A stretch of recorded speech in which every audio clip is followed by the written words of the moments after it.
వరి మొక్కజొన్న కొనుగోలు కేంద్రాలు ప్రారంభించి రైతులకు ఇబ్బందులు లేకుండా అన్ని చర్యలు తీసుకోవాలని రాష్ట్ర ప్రభుత్వం జిల్లా కలెక్టర్లకు ఆదేశించిందని మంత్రి పొన్నం ప్రభాకర్ తెలిపారు.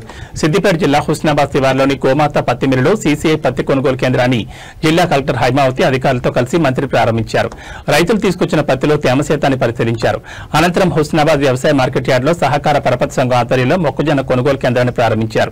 ఈ సందర్భంగా మంత్రి మాట్లాడుతూ కాటన్ కార్పొరేషన్ ఆఫ్ ఇండియా టపాస్ Kisan mobile app online OTP ద్వారా పత్తి కొనుగోలు కేంద్రాన్ని సూచిస్తుందని, రైతులు ఆ కేంద్రానికి వెళ్లి పత్తిని మద్దతు ధరకు అమ్ముకోవచ్చన్నారు.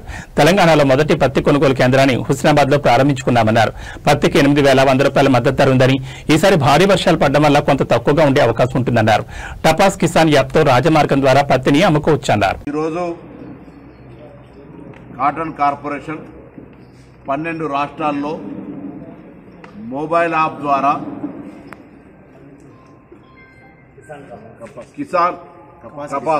కపాస్ కిసాన్ కింద ఆన్లైన్ బుకింగ్ చేసుకొని ఆ ఆన్లైన్ ఓటీపీ తోటి ఏ జిన్నీ మిల్లుకి వస్తే ఆ జిన్నీ మిల్లుకి పోయి పత్తి అమ్ముకునే సౌకర్యాన్ని కలుగజేస్తూ ఉంది. ఇది మొదటి దశలో 12 రాష్ట్రాల్లో ప్రారంభమవుతూ ఉంది. ఈరోజు తెలంగాణలో మొట్టమొదటి మిల్లుగా ఇక్కడ ప్రారంభోత్సవం చేసుకోవడం జరిగింది. ఈరోజు ఈ యొక్క కపాస్ కిసాన్ పథకాన్ని నిన్ననే మొబైల్ యాప్ ద్వారా రైతు యొక్క లోడ్ చేసి ఈరోజు అతని ఓటీపీ ద్వారా మొట్టమొదటి కొనుగోలు చేయడం జరుగుతుంది. 8,100 ఎంఎస్పీ రేటు ఉంది. కొంత వర్షాల వల్ల దిగుబడి తక్కువ వచ్చినా రైతులకు దాదాపు 29 ట్యాబ్లెట్లు ఉండాలి.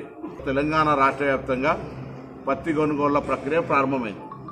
ఈ పత్తి కొనుగోళ్ల ద్వారా రైతాంగం ఎక్కడ కూడా మధ్య దళారికి అమ్ముకోకుండా నేరుగా కపాస్ కిసాన్ యాప్ ద్వారా